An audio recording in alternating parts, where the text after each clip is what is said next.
ইরানে আবার আক্রমণ শুরু করছে আমেরিকা। যুদ্ধটা থামতে থামতেও শেষ পর্যন্ত থামলো না। আমেরিকা ট্রাম্পের জামানায় হয়ে উঠেছে আনপ্রেডিক্টেবল।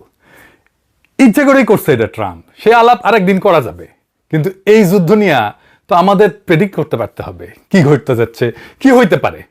কারণ আমাদের জন্য, আমাদের দেশের জন্য, দেশের জনগণের ভবিষ্যৎকে প্রোটেক্ট করতে হইলে আমাদের ভূ রাজনীতির সব হিসাব নিকাশ সম্পর্কে স্পষ্ট ধারণা থাকতে হবে। তাইলেই এই জটিল সময়ে আমরা অতিক্রম করতে পারবো। এই যুদ্ধে ইরান, আমেরিকা আর ইসরায়েলের শক্তি আর দুর্বলতাগুলো আমাদের খুঁটায় খুঁটায় জানতে হবে। আজকে ইসরায়েলের এক গোপন জিগরি দোস্ত সম্পর্কে জানবো, যার উপরে ইসরায়েলের সামরিক এবং অর্থনৈতিক শক্তি অনেকাংশে নির্ভর করে। কোন সেই দেশ? ইসরায়েলের সাথে ইন্ডিয়ার সম্পর্ক থাকবে, আমেরিকার সম্পর্ক থাকবে, পশ্চিমাদের সম্পর্ক থাকবে, এটা বোঝা যায় কেন থাকবে, আমরা বুঝি। এমনকি কিছু সুন্নি মুসলিম দেশের সাথে সম্পর্ক নিয়ে মনকে বুঝ দেওয়া যায় যে এটা থাকতে পারে। কিন্তু আজকের দিনে একটা শিয়া মুসলিম দেশ ইসরায়েলের ঘনিষ্ঠ মিত্র, এটা শুনলে কেমন লাগবে? নিশ্চয়ই খুব অবাক হইবেন। আবার উল্টা দিকে যে ইসরায়েল মুসলমান নামটা পর্যন্ত শুনতে পারে না, শিয়া মুসলমানদের নামটা পর্যন্ত শুনতে পারে না, ইরান যাদের একমাত্র শত্রু, তারা কিভাবে একটা মুসলমান রাষ্ট্রের সাথে, শিয়া রাষ্ট্রের সাথে গভীর রাজনৈতিক সামরিক সম্পর্ক, অর্থনৈতিক সহযোগিতার সম্পর্ক গড়ে তোলে। আজকে ইসরায়েলের এমন একটা গুপ্ত প্রেমিকের গল্প আপনাদের বলবো। এই গল্পটা মজা লাগবে তো বটেই, অনেকটা লার্নিং হবে সবার জন্য, যে রাষ্ট্র রাষ্ট্র সম্পর্কের বিষয়টা খুব সরলভাবে ব্যাখ্যা করা যায় না। রাষ্ট্র স্বার্থ বলে একটা বিষয় আছে, যা অনেক সময় ধর্মের উপরে স্থান পায়, আবার এই সম্পর্ক বদলে যেতে পারে একটি পলকে। আসেন শুরু করি সেই আলাপ। কে সেই গুপ্ত প্রেমিক? সেই গুপ্ত প্রেমিক আজারবাইজান। ইসরায়েলের সাথে তাদের সম্পর্ক এতই গভীর যে পরস্পরের উপরে তারা এত নির্ভরশীল, অথচ এইটা নিয়ে কোনো হইচই নাই, আলাপ নাই। হ্যাঁ, বুঝেছেন, কোনো হইচই নাই। পরিবেশটা খুব সুন্দর। পরিবেশটা সুন্দর না? কোনো হইচই আছে? 2009 সালে ফাঁস হওয়া একটা মার্কিন কূটনৈতিক তারবার্তায় আজারবাইজানের প্রেসিডেন্ট ইলহাম আলিয়েভ তার দেশের সঙ্গে ইসরায়েলের সম্পর্ককে একটা আইসবার্গ বা হিমশৈলের সাথে তুলনা করছিলেন। মানে হিমশৈলে তো জানেন তো, যার 9 দশমাংশ থাকে পানির নিচে আর 1 দশমাংশ থাকে পানির উপরে। তো এইরকম পানির উপরে অল্প একটু আছে, কিন্তু ভিতরে অনেক গভীর। আজ প্রায় 2 দশক পর সেই হিমশৈল পানির অনেক উপরে মাথা তুলে দাঁড়াইছে। এটা এমন এক সম্পর্ক যা সমস্ত রাজনৈতিক ধারণাকে ভেঙে দেয়। একদিকে শিয়া সংখ্যাগরিষ্ঠ একটা মুসলিম দেশ, অন্যদিকে ইহুদি রাষ্ট্র ইসরায়েল, যাকে বেশিরভাগ মুসলিম বিশ্ব কূটনৈতিকভাবে দূরে রাখে। অথচ এই দুই রাষ্ট্র গত 3 দশক ধরে গড়ে তুলছে মধ্যপ্রাচ্যের অন্যতম স্থিতিশীল এবং গভীর কৌশলগত অংশীদারিত্ব। প্রশ্ন হলো কেন এবং কিভাবে? সোভিয়েত ইউনিয়নের পতনের সঙ্গে সঙ্গে আজারবাইজান স্বাধীনতা ঘোষণা করে 1991 সালের অক্টোবরে। মাত্র 2 মাসের মধ্যে 1991 সালের 25শে ডিসেম্বর ইসরায়েল আনুষ্ঠানিকভাবে আজারবাইজানের স্বাধীনতাকে স্বীকৃতি দেয়। আজারবাইজানকে স্বীকৃতি দেওয়া প্রথম রাষ্ট্রগুলোর একটা হিসাবে 1992 সালের 7 এপ্রিল স্থাপিত হয় পূর্ণ কূটনৈতিক সম্পর্ক। ইসরায়েল 1993 সালে বাকুতে দূতাবাস খোলে, কিন্তু এই সম্পর্কের বীজ বপন হয়েছিল আরো আগে। 1990 সালে জানুয়ারিতেই বাকুতে গঠিত হয়েছিল Azerbaijan Israel society. Soviet union আমলে, সোভিয়েত ইউনিয়ন তখনও ভাঙে নাই। আর সোভিয়েত উত্তর সময় দুই জাতির মধ্যে সংযোগ স্থাপনের আগ্রহ ছিল পারস্পরিক। একটা গুরুত্বপূর্ণ সামাজিক ভিত্তি এখানে কাজ করছে, অবশ্য সেটা বলে রাখা ভালো। আজারবাইজানে ঐতিহাসিকভাবে 1500 বছর থেকে ইহুদিরা থাকে।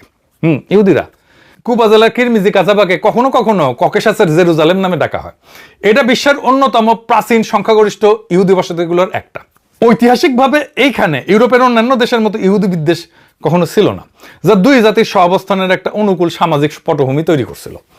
সম্পর্কের প্রথম বড় মোড় আসে 1997 সালে, যখন নেতানিয়াহু প্রথম ইসরায়েলি প্রধানমন্ত্রী হিসেবে বাকু সফরে যায় হেইদার আলিয়েভের, মানে এখন বর্তমান প্রেসিডেন্টের বাবা, কিন্তু ওর সঙ্গে সাক্ষাৎ করে। আর একটা গুরুত্বপূর্ণ মোড় 2010 থেকে 11 সালে, যখন আজারবাইজান সামরিক আধুনিকায়নের প্রয়োজনে ইসরায়েলি অস্ত্রের দিকে ঝুঁকে যায়। তো এখন প্রশ্ন হইল, এই যে একটা মুসলিম দেশের সাথে ইসরায়েলের সম্পর্ক, এই সম্পর্ক করতে কেন ধর্ম বাধা হইল না? এইটা গেল একটা ধাঁধা। একটা মুসলিম দেশ কিভাবে ইসরায়েলের সবচেয়ে নির্ভরযোগ্য মুসলিম বিশ্বের অংশীদার হয়ে উঠল? কয়েকটা কারণ আমরা দেখতে পারি। সোভিয়েত ইউনিয়নের এই কমিউনিস্ট উত্তরাধিকারের কারণে আজারবাইজান সাংবিধানিকভাবে কঠোরভাবে ধর্মনিরপেক্ষ। ধর্ম এবং রাষ্ট্র এখানে পৃথক, তাদের মতো আর কি। ধর্মীয় পরিচয় জাতীয় পররাষ্ট্রনীতির নির্ধারক হয় না, রাষ্ট্রীয় স্বার্থই মুখ্য। এইটা ইরানের ধর্মতান্ত্রিক শাসন ব্যবস্থার পুরো বিপরীত। আজারবাইজানের প্রেসিডেন্ট আলিয়েভের ইসলাম এবং ফিলিস্তিনের মতো ইস্যুর প্রতি বিশেষ কোনো আলাদা টান নাই, আলাদা আবেগও নাই। আর ইরানের সঙ্গে গভীর অবিশ্বাস আছে একটা আজারবাইজানের। এটাই আসলে মূল সম্পর্কের মূল চালিকা শক্তি। এখানে আসল গল্প, ভৌগোলিক ধর্মীয় নিকট্য সত্ত্বেও তেহরান এবং বাকুর সম্পর্ক দীর্ঘদিনের সন্দেহে ভরা। ইরানের দিক থেকে সন্দেহ কি? এটা জাতিগত আজেরি প্রশ্ন। মানে ইরানের বিপুল সংখ্যক জাতিগত আজেরি বাস করে। আনুমানিক ইরানের জনসংখ্যা 16 থেকে 18%, অনেক বড়। মানে আজারবাইজানের নিজের যে জনসংখ্যা তার 3 গুণ থাকে আজেরি জনগণ ইরানে। তেহরান আশঙ্কা করে যে এই আজারবাইজান এই জনগোষ্ঠীর মধ্যে বিচ্ছিন্নতাবাদী অনুভূতি উস্কে দিতে পারে। দেও কিন্তু, আমরা এটা পরে দেখব। আজারবাইজান আবার নিজে ভয় করে যে ইরানের বিপ্লব আবার আমার দেশে চলে আসে কিনা। আবার এবং ইরানের নেতারা কিন্তু আজারবাইজানি ইসলাম বিপ্লব রপ্তানির কথা বলছে। এটা আজারবাইজান ডরায়। ইনফ্যাক্ট ইরানের বিপ্লবের কারণেই সোভিয়েত ইউনিয়ন ভয় পাইছিল যে ইরানের আশেপাশে থাকা মুসলমান প্রধান দেশগুলা ইসলামী বিপ্লব যেন না হয়ে যায়। সেই জন্যই তারা আফগানিস্তানে আগ্রাসন চালাইছিল, একটা বাফার স্টেট চাইছিল। এই নিয়ে আমার একটা এপিসোড আছে, টাইম থাকলে দেখে নিয়েন। আবার ইরান আজারবাইজানের প্রতিদ্বন্দ্বী, ওটা কিন্তু খ্রিস্টান সংখ্যাগরিষ্ঠ আর্মেনিয়া, ওর সঙ্গে সম্পর্ক রাখছে, যা বাকুর চোখে ধর্মীয় সংহতির চাইতে ভূরাজনৈতিক প্রশ্নটাই সামনে চলে আসে। শত্রুর শত্রু আমার বন্ধু, এই যুক্তি সম্পর্কের ভিত্তি। উভয় দেশ ইরানকে অভিন্ন হুমকি হিসেবে দেখে। আজারবাইজান কিন্তু অনেকের সাথে সম্পর্ক রাখে, ইসরায়েল ছাড়াও তুরস্ক, রাশিয়া, ইউরোপিয়ান ইউনিয়ন, এমনকি ইরানের সঙ্গে কিছুটা সম্পর্ক তার আছে। এই কৌশলগত স্বাধীনতা আজারবাইজানের ভূ রাজনৈতিক মূল্য বাড়াইছে। এখন দেখা যাক এই মৈত্রীতে দুই দেশ মানে ইসরায়েল আর আজারবাইজান কিভাবে উপকৃত হয়েছে। এই সম্পর্ক, ইসরায়েল আর আজারবাইজান সম্পর্ক, এটা প্রতীকী সম্পর্ক না, এটা অত্যন্ত বস্তুগত ম্যাটেরিয়াল সম্পর্ক। এর দুইটা প্রধান স্তম্ভ, জ্বালানি আর প্রতিরক্ষা। একে প্রায় অস্ত্রের বিনিময়ে তেল, এনার্জি ফর আর্মস এর অংশীদারিত্ব বলা হয়। ইসরায়েল কি পায়? জ্বালানি নিরাপত্তা পায়। আজারবাইজান ইসরায়েলের অন্যতম বৃহত্তম অপরিশোধিত তেল সরবরাহকারী।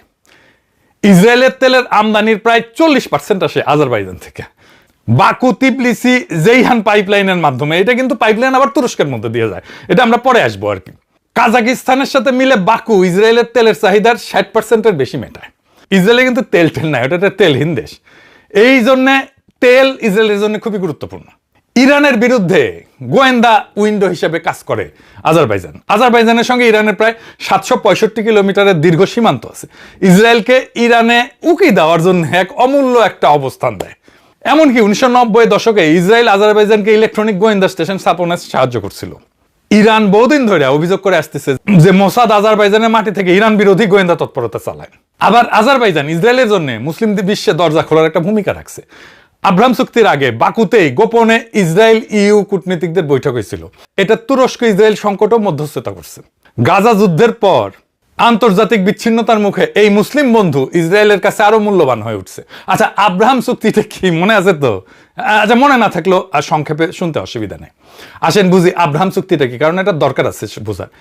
এইটা মধ্যপ্রাচ্যের একটা গুরুত্বপূর্ণ চুক্তি যেটা আমেরিকা করছিল মধ্যপ্রাচ্যের দেশগুলোর সাথে ইসরায়েলের।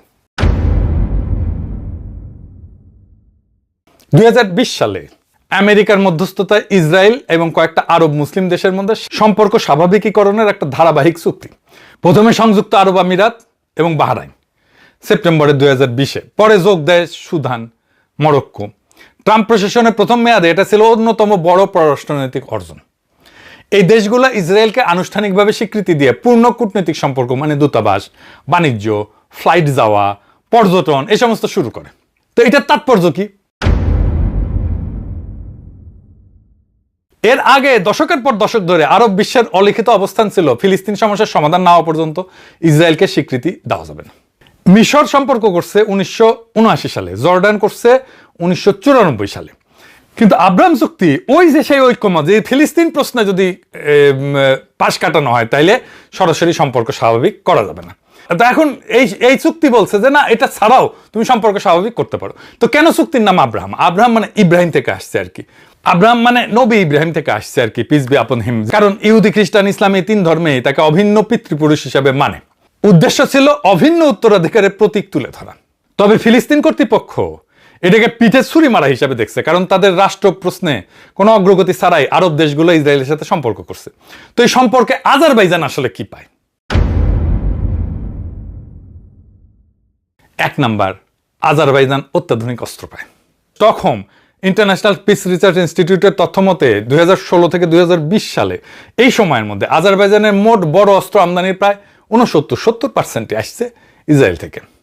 এই সময় প্রেসিডেন্ট আলিয়েভের ভাষ্যমতে বাকু প্রায় $5 বিলিয়ন অস্ত্র এবং সামরিক প্রযুক্তি কিনছে, যার মধ্যে ছিল কুখ্যাত আত্মঘাতী ড্রোন যার নাম ছিল হারপ এবং হারমেস অ্যারোস্টার ড্রোন। 2023 সালে প্রায় $1.5 বিলিয়ন বারাক MX ক্ষেপণাস্ত্র প্রতিরক্ষা ব্যবস্থা এবং $120 মিলিয়ন দুইটা স্যাটেলাইট কেনার চুক্তিও হয়। আপনারা জানেন যে আর্মেনিয়ার সাথে আজারবাইজানের দায় কুমড়ায় সম্পর্ক, ইন্ডিয়া পাকিস্তানের মতো। কয়েকটা যুদ্ধ কিন্তু হয়েছে। 2020 সালে দ্বিতীয় কারবাক যুদ্ধে 44 দিনের মতো ছিল। মূলত ইসরায়েল ড্রোন দিয়া আর্মেনিয়ার বিরুদ্ধে আজারবাইজান জিতা যায়।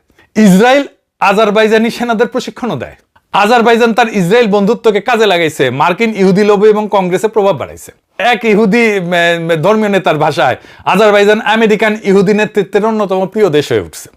আজারবাইজান এটা কেমনে করছিল জানেন? ঘুষ দিয়া, লবিং করিয়া। 2017 সালে ওই একটা কেলেঙ্কারি ফাঁস হয়। সে কেলেঙ্কারির নাম আজারবাইজানি লন্ড্রোম্যাট কেলেঙ্কারি। কি হয়েছিল জানেন? 2012 থেকে 14 সালে বাকু $2.9 বিলিয়ন, প্রায় $3 বিলিয়ন একটা তহবিল তৈরি। 3 বিলিয়ন পশ্চিমা রাজনীতিক, সাংবাদিক, শিক্ষাবিদদের ঘুষ দিয়া আজারবাইজানকে বহু সংস্কৃতিবাদের রোল মডেল এবং ইসরায়েল ইহুদিদের বিশ্বস্ত মুসলিম বন্ধু এই হিসাবে তুলে ধরার জন্য। পোডেস্টা গ্রুপকে মাসে $60,000 দিয়া আইপ্যাক এবং JINS এর মতো ইসরায়েলপন্থী গোষ্ঠীর সঙ্গে যোগাযোগ করা হয়েছিল। এভাবে সমস্ত ন্যারেটিভ আর ভাবমূর্তি নির্মাণের রাজনীতি করা হয়েছিল। অনেকদিন ধরে ডিপলি রিলেশনে থাকার পরে বিয়ার বাদ্য বাজলো, এডিটর সাহেব বিয়ার বাদ্য বাজা। তারপরে কি হইল? দীর্ঘদিন আজারবাইজান ইসরায়েলের দূতাবাস খোলেনি, সম্পর্ক গভীর হইলেও লো প্রোফাইলে রাখা হয়েছিল। 2023 সালের 29 মার্চ এই কৌশল বদলায়। আজারবাইজান তেল আবিবের দূতাবাস উদ্বোধন করে। প্রথম শিয়া সংখ্যাগরিষ্ঠ দেশ হিসেবে ইসরায়েলে দূতাবাস ওপেন করা হচ্ছে। এরপরে এলো সবচেয়ে নাটকীয় অধ্যায়, 25 থেকে 26 সালে ইসরায়েল ইরান যুদ্ধ। 26 সালের জুনে CNN এর একটা বিস্ফোরক প্রতিবেদন দাবি করে যে ইসরায়েল ইরান যুদ্ধের সময় গোপনে আজারবাইজানে অভিজাত সামরিক এবং গোয়েন্দা ইউনিট মোতায়েন করছিল ইসরায়েল। কয়েক dozen commando Mossad agent Azerbaijan Israel সীমান্তে অবস্থান নেয়, কোন স্থান থেকে তাবরিজ শহর থেকে মাত্র 96 কিলোমিটার দূরে। প্রাথমিকভাবে এরা উদ্ধার দল হিসেবে মোতায়েন হইলেও পরে গোয়েন্দা তথ্য সংগ্রহ, ড্রোন অভিযানে যুক্ত হয়ে যায়। IRGCর গোয়েন্দা প্রধান রহমান মোগাদ্দামকে ওই হত্যার অভিযান এখান থেকে পরিচালিত হয়েছিল। ইরান কলে অভিযোগ করছিল যে ইসরায়েলি ড্রোন আজারবাইজানের আকাশসীমা ব্যবহার করে ইরানে হামলা চালাইছে। এর মধ্যেই লাক্সিভান ছিটমহলে ড্রোন হামলা হয়, আলিয়েভ ইরানকে দায়ী করে। 2023 সালে আবার তেহরানে আজারবাইজান এমবাসিতে হামলা হয়েছিল। আবার আজারবাইজান ইরানি আজেরিদেরকে টাকা পয়সা দেয় যেন তারা বিচ্ছিন্নতাবাদী আন্দোলন করে। মানে এই দুই শিয়া দেশ একে অন্যের সাথে লো স্কেলে সংঘাতে জড়ায় পড়তেছে। এখন প্রশ্ন হইতেছে, এই সম্পর্ক কি টিকবে, মানে ইসরায়েল আর আজারবাইজান? আর এই সম্পর্কের বিরুদ্ধে বিরোধিতাও হাসিনার আমলের মতোই, মানে আজারবাইজানের মধ্যে বিরোধিতা। আজারবাইজানের ভেতরে ইসলামপন্থী নিষিদ্ধ ঘোষিত Islamic party of Azerbaijan IPA, তারা সবসময় এই ঐক্যের বিরুদ্ধে প্রতিবাদ করে। হাসিনা আমলে জামাতকে নিষিদ্ধ করার মতো করে নিষিদ্ধ করে দিয়েছে কিন্তু IPA-কে আলিয়েভের সরকার। 2011 সাল থেকে এই দলটার নেতা মবসুম সামাদাভ গ্রেপ্তার হয়ে কিন্তু জেলে আছে। হাসিনা হইলে ফাঁসি দিয়ে দিত। আজারবাইজানে তীব্র দমনের পীড়ন চলে কিন্তু বিরোধী দলের মতের উপরে। হাসিনার মতো এই ধর্মবাদী দলগুলোর প্রতিবাদকে সন্ত্রাস বিরোধিতার অজুহাত দিয়া ধর্মীয় বিরোধী কণ্ঠস্বরকে স্তব্ধ করে দেওয়ার কাজে ব্যবহার করে। এই ইসলামপন্থী দলগুলোর আবার ইরান সাহায্য করে। হাসিনার মতোই ইসরায়েলের নজরদারির টেকনোলজি পেগাসাস স্পাইওয়ার কিনছে কিন্তু আজারবাইজান। এই দিয়ে আজারবাইজান সরকার স্থানীয় অ্যাক্টিভিস্ট সাংবাদিকদের উপরে নজরদারি চালায়। এর মধ্যে আবার আছে তুরস্ক ফ্যাক্টর। তুরস্কের কারণে এই সুখের সংসারে ডিভোর্স আসন্ন বইলা অনেকে মনে করতেছেন। এডিটর সাহেব, সানাইয়ের করুণ শুরু হবে। আসেন এবার একটু বুঝে দেখি এটা কেমনে ভেঙে যেতে পারে। আজারবাইজানের অবস্থা হয়েছে শ্যাম রাখি না কুল রাখি। আজারবাইজানের কিন্তু সবচেয়ে ঘনিষ্ঠ মিত্র তুরস্ক, যার সাথে ইসরায়েলের সম্পর্ক ক্রমশ শত্রুতাপূর্ণ হয়ে উঠতেছে। এরদোয়ানের চাপে শেষ পর্যন্ত আজারবাইজান ইসরায়েলের সম্পর্ক ধ্বংস হয়ে যেতে পারে। আজারবাইজান আর তুরস্ক নিজেদেরকে এক জাতি বলে, কিন্তু ওদের স্লোগানই আছে এক জাতি দুই রাষ্ট্র নামে। তুরস্কের সঙ্গে আজারবাইজানের সম্পর্কটা সম্পূর্ণ ভিন্ন মাত্রার। দুই দেশের নিজেদের ভাষায় এটা এক জাতি দুই রাষ্ট্র, জাতিগত, ভাষাগত, সাংস্কৃতিক এবং ঐতিহাসিক ভ্রাতৃত্ব। এখানে সহযোগিতা কেবল অস্ত্র বেচাকেনা সীমাবদ্ধ না। 2020 সালের কারবাক যুদ্ধে তুরস্ক শুধু অস্ত্র দেয়নি, সরাসরি সামরিক প্রশিক্ষণ দিছে, রাজনৈতিক পলিটিক্যাল কভার দিছে, কূটনৈতিক সাহায্য করছে, এমনকি যোদ্ধা সরবরাহেও যুক্ত ছিল। আর সবচেয়ে বড় কথা, দুই দেশের মধ্যে একটা আনুষ্ঠানিক প্রতিরক্ষা জোট আছে 2021 সালে সুসা ঘোষণা বলে, যেখানে একে অন্যকে রক্ষার অঙ্গীকার আছে। ইসরায়েলের সঙ্গে এরকম কোনো জোট নাই কিন্তু আজারবাইজানের। আজারবাইজান এখন শ্যাম রাখি না কুল রাখি দশা হয়েছে, তার কিছু কিছু সাইন দেখা যাইতেছে। কিন্তু ইসরায়েল তার নিজের একজন নাগরিককে রক্ষা করতে পারেনি আজারবাইজানের হাত থেকে। আসেন ওই গল্পটা দেখে, ওটা বুঝে দেখা দরকার। অনেকে হয়তো জানে না, ছোট গল্প এগুলো সাইড লাইনের গল্প, কিন্তু এটা জানা দরকার। আলেকজান্ডার লাপশিন, ইসরায়েলি রুশ এই ব্লগার, পৃথিবীর নানা দেশে ঘুরে বেড়ায় আর কি, লেখালেখি করে, ভিডিও টিডিও তোলে, ছবি টবি তোলে। 2011 থেকে 12 সালে ও 2 বার গেছিল এমন একটা জায়গায় যা আজারবাইজানের কাছে ছিল নিষিদ্ধ, নাগরানো কারবাকে, আর্মেনীয়দের নিয়ন্ত্রিত বিতর্কিত অঞ্চল। আজারবাইজানের অনুমতি ছাড়া ঢোকা মানে আজারবাইজানের চোখে এটা অপরাধ। লাপশিন সম্মত ভাবছিল যে হ্যাঁ এমন কি, কিন্তু আজারবাইজান ভোলেনি। 2016 সালের ডিসেম্বরে লাপশিন যখন বেলারুশে ছিল, তখন আজারবাইজান বেলারুশকে অনুরোধ করে যে তাকে যেন গ্রেপ্তার করা হয়। তারপরে শুরু এক অদ্ভুত টানাপোড়েন। ইসরায়েল প্রতিবাদ জানায়, কারণ লাপশিন তো তাদেরও নাগরিক, কিন্তু সে প্রতিবাদ কাজে আসেনি। বেলারুশ তাকে তুলে দেয় আজারবাইজানের হাতে। আজারবাইজানের আদালত 3 বছরের কারাদণ্ড দেয়। তারপরে সব ঘটে একটা ভয়ঙ্কর ঘটনা, কারাগারের ভেতরে লাপশিনের উপরে হামলা হয়, বাংলাদেশের মতো ঘটনা আর কি। তাকে সংকটজনক অবস্থায় হাসপাতালে নিতে হয়, মারাই যেত প্রায়, বাইসে উঠছে কোনো মতে। বছর 5 পরে 2021 সালে ইউরোপীয় মানবাধিকার আদালত রায় দেয় যে আজারবাইজান লাপশিনকে বেআইনিভাবে আটক করছিল, নির্যাতন করছিল, জেলের মধ্যে হামলা করছিল, এমনকি তাকে হত্যার চেষ্টা করছিল। আবার গাজায় 7 অক্টোবর 2023 ইসরায়েলের অব্যাহত বোমাবর্ষণের পরে আজারবাইজান কঠিন অবস্থানে পড়ে। প্রকাশ্যে ইসরায়েলের নিন্দা না করলেও আলিয়েভকে বলতে হয়েছে গাজার ট্র্যাজেডি বন্ধ হওয়া উচিত। এমনকি এসোসিয়েআর বিবৃতি দেয়, দাবি করে। ও আচ্ছা, ভালো কথা, এসোসিয়েআর মানে কি জানেন তো? এসোসিয়েআর হইল আজারবাইজানের রাষ্ট্রীয় তেল কোম্পানি, পুরো নাম state oil company of the Azerbaijan Republic. এরা বিবৃতিতে বলছে যে তারা ইসরায়েলে সরাসরি তেল বিক্রি করতেছে না, নিছক পাইপলাইন চুক্তির শর্ত পূরণ করতেছে। হ্যাঁ, আবার দেখেন, মানে এই এসোসিয়েআর ইসরায়েলের তামার গ্যাস ক্ষেত্রে 10% শেয়ার কিনছে। এই তামার গ্যাস কেন্দ্র কিন্তু ইসরায়েলের বিদ্যুতের একটা বড় অংশ যোগায়। অর্থাৎ আজারবাইজান কেবল তেল বিক্রেতা না, ইসরায়েলের জ্বালানি অবকাঠামোর মালিকানাতেও ঢুকে গেছে আদানির মতো, বুঝে যাও। এই তেল আবার ইসরায়েলে যায় তুরস্কের উপর দিয়া, এই এক পাইপলাইন দিয়া। কে কার ধুলায় অন্ধকার। গাজা যুদ্ধের তীব্রতম সময় আজারবাইজান তেল সরবরাহ বন্ধ করেনি, বরং 2023 থেকে 2024 প্রথমার্ধে ইসরায়েল তেল রপ্তানি প্রায় 55% বাড়াইছে। সম্পর্ক এই মুহূর্তে ঐতিহাসিক শীর্ষে। 2026 সালের জানুয়ারিতে ইসরায়েলি পররাষ্ট্রমন্ত্রী বলছে দূতাবাস খোলার পরে সম্পর্ক নাটকীয়ভাবে ঘনিষ্ঠ হয়েছে।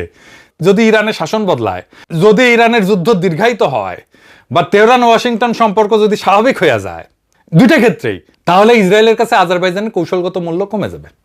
ইসরায়েল যদি আবার ইরানি তেল কিনতে পারে, আজারবাইজানের জ্বালানি গুরুত্ব কমে যাবে। ইরানের শক্তি যদি কমে যায়, যুদ্ধ যদি দীর্ঘায়িত হয়, বা ইরান যদি ধরেন পরাজিত হয়ে যায়, আল্লাহ না করুক, তাইলে তুরস্ক ইসরায়েলের প্রধান ভূ রাজনৈতিক প্রতিপক্ষ হয়ে উঠবে। আমার বিশ্বাস এইটা। তাইলে আঙ্কারার সাথে বাকুর ঘনিষ্ঠতা প্র্যাকটিক্যালি রাখা যাবে না। ইরান যুদ্ধ যদি মারাত্মক আকার ধারণ করে, বিপুল জাতিগত আজেরি শরণার্থী আজারবাইজানে ঢুকতে পারে, যা বাকুর জন্য বিরাট বোঝা হবে। ওদের জনসংখ্যা 3 গুণ বেশি লোক। এই সংকটে আজারবাইজানের সবচেয়ে বেশি নির্ভর করবে তুরস্কের উপরে, ইসরায়েল না। কেন? লক্ষ লক্ষ জাতিগত আজেরি শরণার্থী সীমান্তে, কিংবা আজারবাইজান নিজেই সামরিক হুমকির মুখে। এমন অস্তিত্বগত সংকটে আজারবাইজানের আসলে যেটা দরকার, এটা হইতেছে স্থল সীমান্তে প্রকৃত সামরিক ব্যাকআপ এবং সেনা, যা কেবল প্রতিবেশী তুরস্ক দিতে পারে। ভৌগোলিকভাবে দূরের ইসরায়েল না, ইসরায়েল ড্রোন পাঠাইতে পারবে, কিন্তু সীমান্তের ট্যাঙ্কার সৈন্য পাঠাইতে পারবে না। রাজনৈতিক এবং কূটনৈতিক ছত্রছায়াও তুরস্ক দিতে পারবে। তুরস্ক একটা ন্যাটো সদস্য, বড় আঞ্চলিক শক্তি, যে আজারবাইজানের হয়ে আন্তর্জাতিক মঞ্চে দাঁড়াইতে পারে। আবার ইরানের মতো প্রতিবেশীকে সরাসরি প্রতিরোধ করার সক্ষমতা আঙ্কারার আছে। জোট এবং চুক্তির বাধ্যবাধকতা তো আছেই। তুরস্ক তো আইন এবং রাজনৈতিকভাবে আজারবাইজানকে রক্ষায় প্রতিশ্রুতিবদ্ধ। ইসরায়েলের এমন কোনো দায় নাই। ইসরায়েল সাহায্য করবে যতক্ষণ আজারবাইজান নিজের ইরান বিরোধী স্বার্থে কাজে লাগে। আসল কথা হইতেছে ইসরায়েল আজারবাইজানের সুবিধার অংশীদার, পার্টনার অফ কনভিনিয়েন্স। আর তুরস্ক তার নিরাপত্তার গ্যারান্টার, সিকিউরিটি গ্যারান্টার। শান্তির সময় দুটোই মূল্যবান, কিন্তু প্রকৃত সংকটে অস্ত্র বিক্রেতার চাইতে ভাতৃপ্রতিম জোটই বেশি নির্ভরযোগ্য। তো এই হইল ইসরায়েলের গুপ্ত প্রেমিকের গল্প। এখন প্রশ্ন হইল, এই গল্প থেকে আমরা কি শিখলাম রাষ্ট্র হিসেবে, জাতি হিসেবে? একটা শিয়া মুসলিম দেশ, যার ইরানের সাথে ধর্ম মেলে, ভাষা মেলে, সীমান্ত মেলে, সেই কিনা ইসরায়েলের সবচেয়ে বিশ্বস্ত মুসলিম বন্ধু। আবার ইরান দেখেন, একটা মুসলিম রাষ্ট্র, সে খ্রিস্টান আর্মেনিয়া রক্ষায় পক্ষ নেয়, ধর্ম এখানে যত না নিয়ামক, তার চেয়ে অনেক বেশি নিয়ামক রাষ্ট্রের স্বার্থ। এটাই আন্তর্জাতিক রাজনীতির নির্মম সত্য। এখানে কোনো স্থায়ী বন্ধু নাই, স্থায়ী শত্রু নাই, আছে শুধু স্থায়ী স্বার্থ। মুসলিম অমুসলিম, শিয়া সুন্নি, এই সমস্ত পরিচয়ের গল্প দিয়া রাষ্ট্রের আচরণ ব্যাখ্যা করতে গেলে আপনি বারবার ধরা খাবেন। রাষ্ট্র চলে ঠান্ডা মাথার হিসাব নিকাশে, তেল, অস্ত্র, নিরাপত্তা, ভূ রাজনীতি, আর এই সম্পর্কের ভবিষ্যৎটাও সেই হিসাবেই বাধা থাকে। আজ যে আজারবাইজান ইসরায়েলের সম্পর্ক হিমশৈল হইয়া পানির উপরে মাথা তুলে দাঁড়ায় আছে, সেটা দাঁড়ায় আছে একটাই খুঁটির উপরে, অভিন্ন শত্রু ইরান। যেদিন সেই শত্রু থাকবে না, সেদিন হিসাব বদলাই যাবে, সেদিন এই প্রেমও ফিকা হয়ে আসবে। বাকুর আসল বর্ষা তখন দূরের অস্ত্র বিক্রেতা ইসরায়েল হবে না, বরং পাশের ভাই তুরস্ক হবে। কারণ বিপদের দিনে অস্ত্র বেচা বন্ধু কাজে আসে না, কাজে আসে রক্তের সম্পর্ক আর জোটের অঙ্গীকার। শিলং সালাউদ্দিনের যে গল্প শোনায় না, ভূ রাজনীতির সহজ পাঠ, স্ত্রী পাল্টানো যায়, প্রতিবেশী পাল্টানো যায় না। প্রতিবেশীকে কখনো পাল্টানো যায় না। কথায় আছে যে আপনি আপনার স্ত্রী পাল্টাতে পারবেন, কিন্তু প্রতিবেশী তো আপনি পাল্টাতে পারবেন না। শুনেছেন? তার মানে কি? রাজনীতি মানে প্রতিবেশীর সাথে আমার সম্পর্কটা কি হবে? প্রতিবেশী বদলানো যাবে নাকি যাবে না, এটা তো রাজনীতির কোনো আলাপ না। আর এই সম্পর্ক বদলাই যেতে পারে একটা পলকে। শিলং সালাউদ্দিনকে বলতে হবে প্রতিবেশীর সাথে আমাদের সম্পর্কটা কি হবে। যাই হোক, শুরুতে যে কথাটা বলছিলাম, এই জটিল সময়টা পার হইতে হইলে আমাদের ভূ রাজনীতির হিসাব নিকাশগুলো বুঝতে হবে। ইরান, আমেরিকা, ইসরায়েল, এদের শক্তি কোথায়, দুর্বলতা কোথায়, কে কার উপরে নির্ভরশীল, পরিস্থিতি বদলাইলে সেই সম্পর্কগুলো কিভাবে পুনর্বিন্যাস হবে, এইগুলা খুঁটায় খুঁটায় জানলেই কেবল আমরা নিজেদের দেশের মানুষের ভবিষ্যৎটা রক্ষা করতে পারবো। সেটাই আমাদের গন্তব্য, সেটাই আমাদের কর্তব্য। ইনকিলাব জিন্দাবাদ, আজাদি জিন্দাবাদ।